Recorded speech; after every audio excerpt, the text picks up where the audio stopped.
بسم اللہ الرحمن الرحیم۔ میرے سوشل میڈیا کے ناظرین، السلام علیکم ورحمۃ اللہ وبرکاتہ۔ میت کو کندھا دینا یقیناً ثواب ہے، اور یہ سرکار دو عالم نور مجسم مصطفیٰ جان رحمت صلی اللہ علیہ وآلہ وسلم کی سنت ہے، اور میت کا ایک بنیادی حق ہے جو کہ ہر مسلمان پر لازم ہے کہ میت کو کندھا دے اور چند قدم اس کے ساتھ چلے، اس کا جنازہ پڑھے، اس کی تدفین کرے۔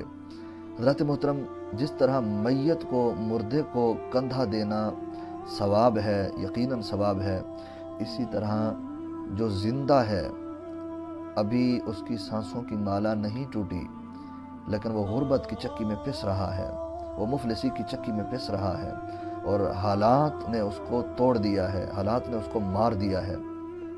زندہ ہو کر بھی وہ مردوں کی سی زندگی گزار رہا ہے، یعنی زندہ ہو کر بھی اس پر ایک مردوں کی سی کیفیت طاری ہے۔ تو اہل ایمان کو سوچنا چاہیے، ہمیں غور کرنا چاہیے کہ جس طرح مردوں کو کندھا دینا ثواب ہے، اسی طرح ہم کبھی کسی زندہ کو بھی کندھا دے کے دیکھیں، کبھی کسی زندہ انسان کو اس کی مفلسی کی موت سے اسے بچائیں، اسے غربت کی موت سے بچائیں۔ حالیہ کرونا وائرس کی وجہ سے پورے ملک کے اندر حفاظتی اقدامات کی وجہ سے لاک ڈاؤن کی کیفیت ہے، ہر بندہ پریشان ہے، امیر طبقہ جو ہے وہ بھی پریشان ہے، تاجر پریشان ہے، غریب پریشان ہے، علماء پریشان ہے، سیاستدان پریشان ہے، ہر کوئی ایک عجیب اضطراب کی کیفیت میں مبتلا ہے۔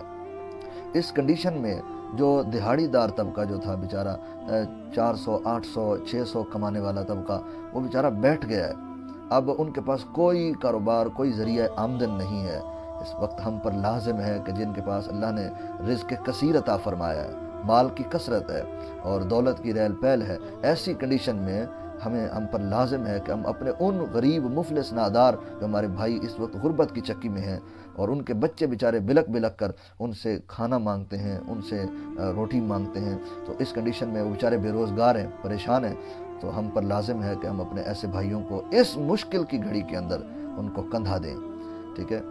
ایک طرف تو لوگ کرونا وائرس کے خوف سے پریشان ہیں، اور کچھ کرونا وائرس کے اس بیماری میں مبتلا ہو کر بیچارے مر رہے ہیں، اور کہیں دوسری طرف ایسا نہ ہو کہ ان بے روزگار لوگوں کی کہیں موت واقع نہ ہو جائے، بھوک کی وجہ سے یا مفلسی کی وجہ سے، ناداری کی وجہ سے لوگ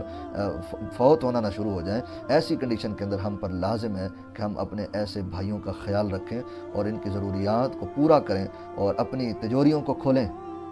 ضروری ہے اپنی تجوریوں کو کھولیں، اپنے اے ٹی ایم کارڈ کو ذرا حرکت میں لائیں، اپنے چیک بک کو ذرا حرکت میں لائیں، اپنے ان مفلس نادار ساتھیوں کا خیال رکھیں۔ یقین کریں، اگر ہم نے کسی ایک کی جان بھی بچائی، کسی ایک کی ضرورت کو پورا کر دیا، تو آپ کے قلب و روح کے اندر ہزاروں میتوں کو کندھا دینے سے بھی زیادہ آپ کو تسکین محسوس ہوگی۔ میت کو کندھا دینا یقیناً حق ہے، میت کا ثواب ہے، لیکن کبھی کسی زندہ کو بھی کندھا دے کر دیکھیں۔ اللہ تعالیٰ ہم سب کو اس وبا سے بھی نجات عطا فرمائے، اس فتنے سے بھی نجات عطا فرمائے، اور ہمیں ایک دوسرے کا ساتھ دینے کی توفیق عطا فرمائے، کیونکہ خالق کائنات جل وعلا نے ارشاد فرمایا وَمَنْ أَحْيَاهَا فَكَأَنَّمَا أَحْيَا النَّاسَ جَمِيعًا، جس نے کسی ایک کی جان بچائی، کسی ایک کی زندگی جس نے بچائی، گویا ایسے اس نے ساری انسانیت کی جان بچائی۔ اللہ تعالی ہمیں ایک دوسرے کی جان بچانے اور ایک دوسرے کی مدد کرنے، ایک دوسرے کی خدمت کرنے کی توفیق نصیب فرمائے۔